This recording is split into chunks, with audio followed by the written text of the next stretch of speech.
अस्सलाम वालेकुम viewers, welcome to my channel Harman family foods. मेरी दुआ है कि अल्लाह ताला आपको अपने घरों में खुश रखे, आबाद रखे, आमीन। बिस्मिल्लाहिर्रहमानिर्रहीम।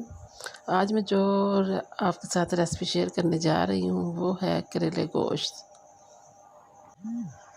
माशाल्लाह करेले गोश्त बहुत ही मज़ेदार बनते हैं। ये हमारे पंजाब की बहुत ही ख़ास डिश है, बल्कि लाहौर में तो बहुत ही खाई जाती है। इसके लिए हमें जो चीज़ें चाहिए वो ये हैं।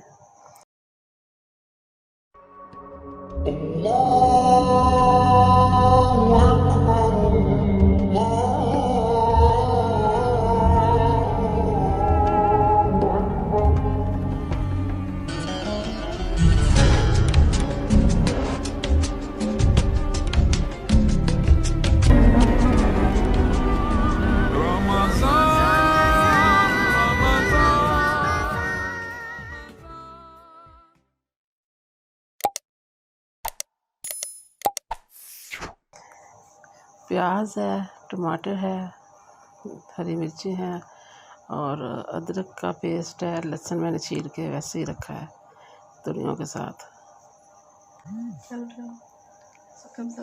और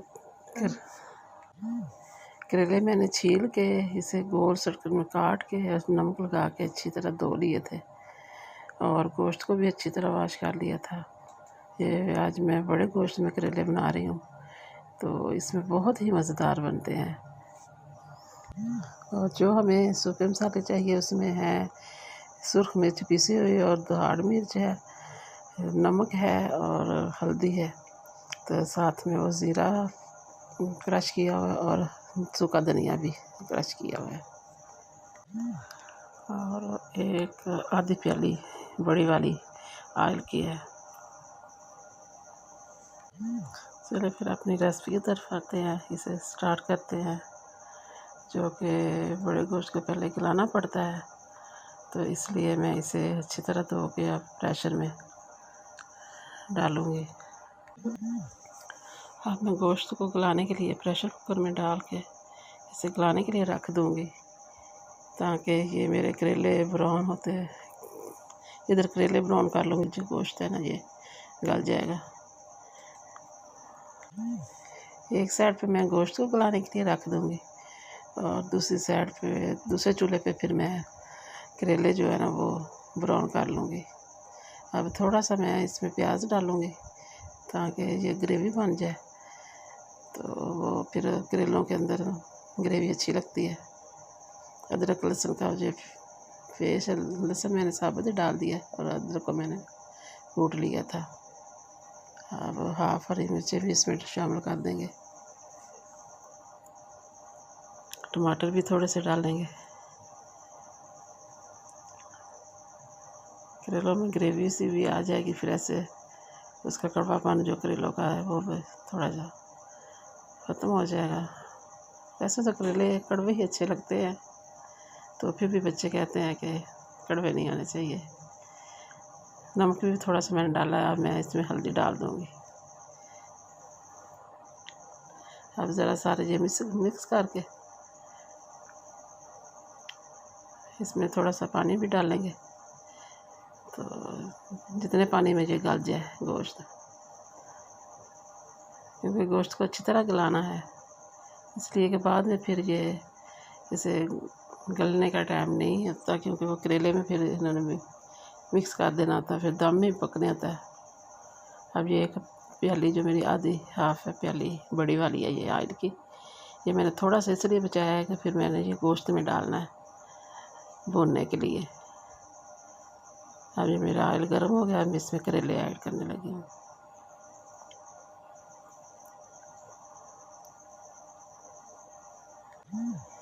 करेलों को क्योंकि ज़रा ज़्यादा टाइम लगता है भूनने में, तो इसलिए मैं ये स्लो आंच पे ही भूनूँगी। अच्छी तरह भूनूँगी मैं इसे, तकरीबन 10 मिनट 15 मिनट लगेंगे, तो उतनी देर में गोश्त भी गल जाएगा। तो ये दूसरे चूल्हे में मैं इसे अच्छी तरह भूनने हैं। तो जब ये भून जाएंगे,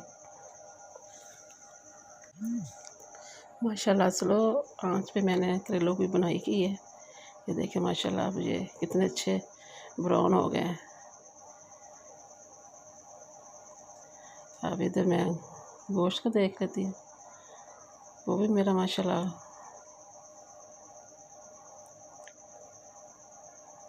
गोश्त भी रेडी है, ये भी गल गया है। इसे हिला के ज़रा देखते हैं, अगर ये गल गया है तो ठीक है, अगर ना गला तो फिर इसमें थोड़ा सा पानी डाल के ना फिर इसे सीटी लगा देंगे, क्योंकि गोश्त तो करेलों में गला हुआ ही अच्छा लगता है। तो हाँ माशाल्लाह गोश्त भी गल गया है।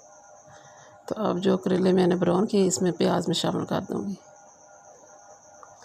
वैसे करेलों में प्याज ज़्यादा ही अच्छे लगते हैं, क्योंकि फिर मैं इसलिए ये साथ शामिल करती हूँ कि इसका कड़वापन है जो करेलों का वो ये प्याज़ों के साथ मिक्स हो के फिर कम हो जाता है, सही हो जाते हैं करेले भी। तो प्याज भी मैं ज़रा भूनूँगी 5 मिनट तक इसे। स्लो आंच पे आंच ही रखनी है, ज़्यादा तेज़ नहीं करनी, क्योंकि इस तरह फिर वो करेले जल ना जाए। अब टमाटर साथ डाल दूँगी। मेरे जो प्याज है ना वो सॉफ्ट हो गए हैं, नरम हो गए हैं। अब जो टमाटरों का जूस होगा ये भी इसमें हल हो जाएगा, तो फिर माशाल्लाह ये प्याज करेले माशाल्लाह बहुत अच्छे होंगे। अब मैं गोश्त को भूनने लगी हूँ। इसमें जो मेरे खुश्क मसाले से सुरख मिर्च, दाड़ और पिसी हुई मिर्च मैंने डाली है। अब इसे मैं ज़रा अच्छी तरह मिक्स करूँगी गोश्त के अंदर। फिर जो मेरा बाकी थोड़ा सा जो मैंने ऑयल बचाया था ये इसमें शामिल कर दूँगी, ताकि जो मिर्चें मैंने डाली है वो भून जाए।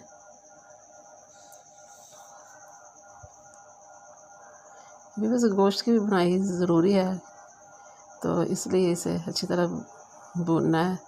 फिर बाद में शामिल कीजिए मैंने जो सूखा धनिया और ज़ीरा था कुटा हुआ वो भी शामिल कर दिया है।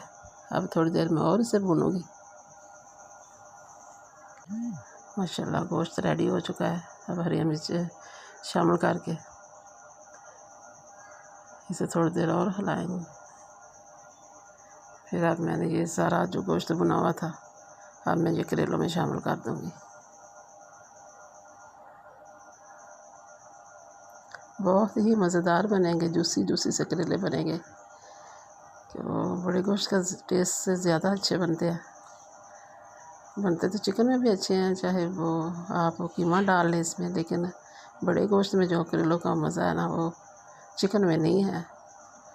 तो इंशाल्लाह आप जब बनाएंगे तो आपको बहुत ही ज़ायकेदार लगेंगे।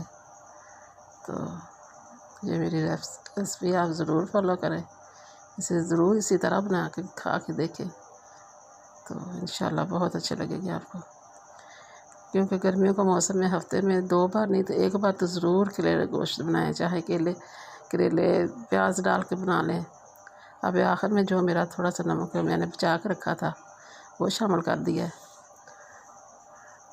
क्योंकि पहले मैंने करेलों को नमक लगाया हुआ था ना, तो इसलिए फिर मैंने नमक ज़रा थोड़ा सा कम ही डाला है कि ये ज़्यादा ना हो जाए, क्योंकि रोज़ा है माशाल्लाह, तो फिर चख भी नहीं सकते, अंदाज़े से इसमें डाला है। तो अब मैं 5 मिनट के लिए इसे दम पे लगाऊंगी और बाद में फिर मैं आपको डिश आउट करके दिखाती हूँ।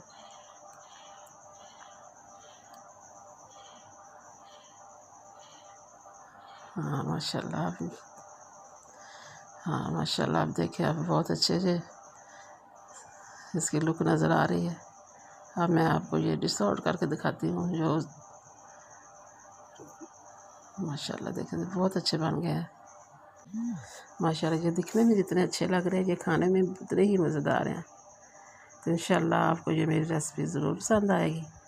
अगर आपको ये मेरी रेसिपी पसंद आए तो आप अपने फैमिली मेम्बर से शेयर करें और लाइक करें, और दुआओं में याद रखिएगा। अपना बहुत सारा ख्याल रखना। अल्लाह हाफिज़।